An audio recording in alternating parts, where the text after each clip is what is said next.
שלום לך דוקטור חיים שיין, שלום. שמח לפגוש אותך. אנחנו נצרף לשיחה את הגברת איריס חיים כאמור, האמא של יותם חיים, זיכרונו לברכה. שלום לך איריס. היי, צהריים טובים. צהריים טובים ומבורכים, ואני מברך אותך על זה שאת אומרת צהריים ולא את המילה הגסה שנקראת צהריים. אני אחוז שבץ מהמילה הזו, עוד קלקול של השפה העברית.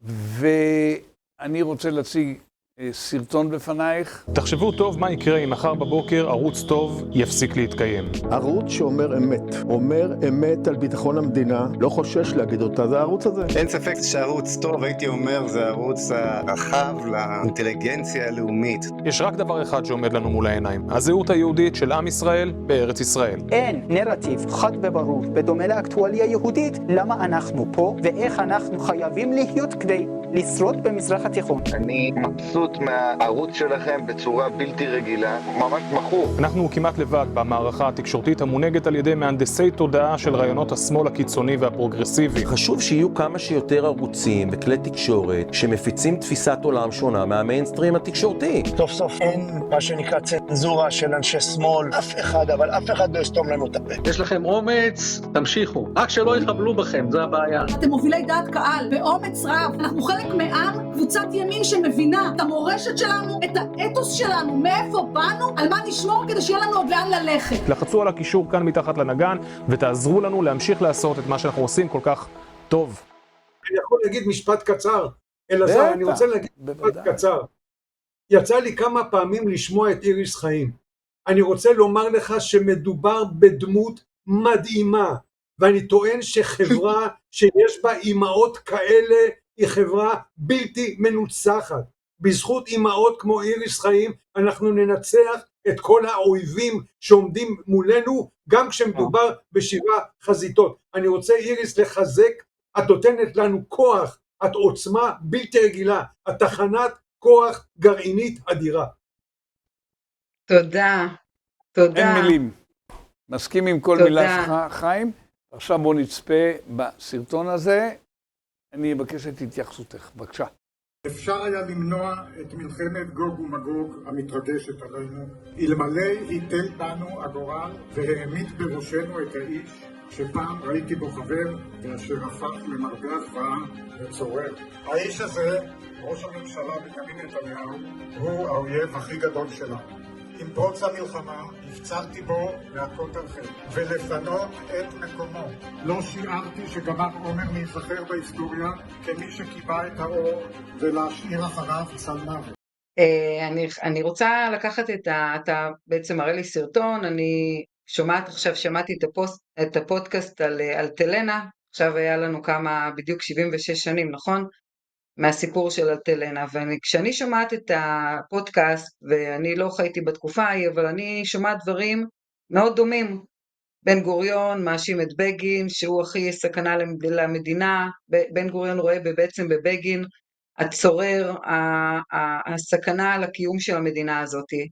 אז אני לא מופתעת. האמת שאני באמת, צר לי להגיד את זה, זה לא מפתיע אותי, זה מאוד מצער אותי, שאנחנו בוחרים במילים כמו צורר, או ראיתי גם בתגובות שמכנים את ביבי היטלר, ואנשים באמת לוקחים את חוסר ההסכמה למילים שאין להם מקום. אני אומרת שיכולות להיות אי הסכמות, אבל להיגרר למילים שהן מאוד מאוד ספציפיות, זאת אומרת, אם משווים את היטלר ואומרים את ביבי לצורר, יש לזה משמעויות מאוד קשות.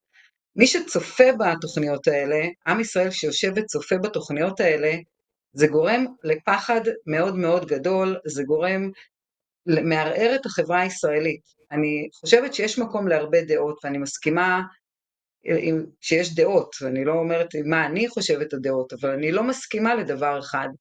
לקחת את הדעות האישיות שלך, ובעזרת מילים כל כך קשות, שאין להם מקום, אסור להגיד על אף אחד, לא משנה על מי, לא משנה אם זה או זה לא משנה, המילים האלה אין להם מקום בשיח הישראלי, אין להם מקום, זה מה שאני חושבת, אני לא מתייחסת לאם הוא צודק או לא צודק, אני מתייחסת לדרך, והדרך בעיניי היא דרך שהיא פוגעת בנו, ואנחנו נדרשים היום למשהו שונה לגמרי, אנחנו נדרשים לאיזשהו כבוד, המינימום שאנחנו צריכים לדבר זה במילים שמכבדות, ונכון, היה פה מחדל והייתה פה טעות, ואנשים צריכים לשלם מחיר על הטעות הזאת, אבל לקחת את זה למקום של שנאה, למקום של קטלוג של בן אדם אחד, ושוב אני אף פעם לא הצבעתי לביבי נתניהו, אבל אני גם לא אגיד עליו שהוא צורר, אז זה מה שיש לי להגיד, שאני חושבת שלכל אדם שעומד על במה במדינת ישראל יש אחריות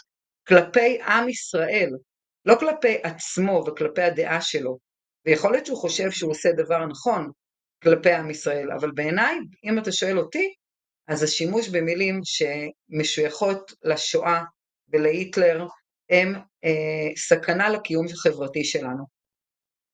חיים, תגיב בבקשה, ואז ניפרד. כן, בבקשה. כן, אז אני רוצה לספר לכם דבר מעניין. המשפחה שלי, ניצולי אושוויץ ודכאו, הגיעו לארץ באונייה אלטלנה. הם הגיעו באונייה. כן, הגיעו באונייה אלטלנה.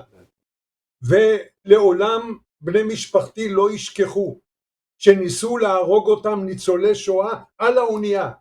והתותח שירה עליהם הם קראו לו התותח הקדוש. ואת התותח הזה מישהו הציב בכניסה לפום. אבל בני משפחתי לעולם ותמיד הסכימו עם האמירה של מנחם בגין אחרי עניין אלטלנה, לא תהיה מלחמת אחים. אני מצפה שכל הסופרים והמשוררים והפוליטיקאים יבינו את האחריות שלהם ויחזרו על המסר החשוב, לא תהיה מלחמת אחים. אין לנו ארץ אחרת, אין לנו מולדת אחרת, ואם תהיה מלחמת אחים, לא נהיה בכלל. חיים שיין, תודה רבה לך, ואני לא ידעתי שבני משפחתך ישבו באונייה, עשינו סדרה לא קצרה, שאיריס, אני מניח שאת הפודקאסטים שלנו צפית בהם, עשינו סדרה די ארוכה על פרשת אלטלנה, מרתקת ביותר, ולא ידעתי, גם אתה היית נוטל חלק בה. אז אתה שולח לי, תזכור, 2 ספרים, אני לא מוותר עליהם, אתה יודע לאן לשלוח טוב. הפרופסור חיים שיין, כמו תמיד. איריס, תמשיכי, את הגדולה מכולן. תודה רבה, גם אני רוצה ספרים אבל.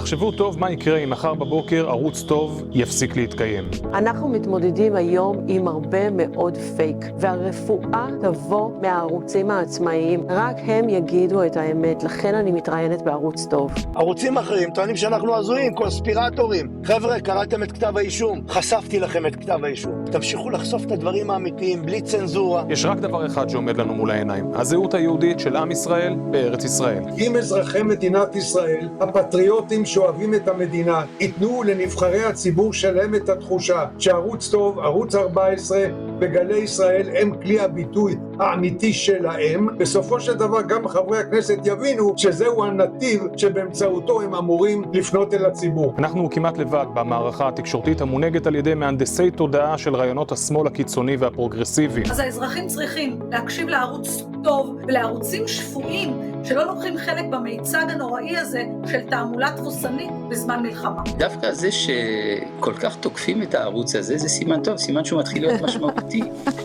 לחצו על הקישור כאן מתחת לנגן ותעזרו לנו להמשיך לעשות את מה שאנחנו עושים כל כך טוב.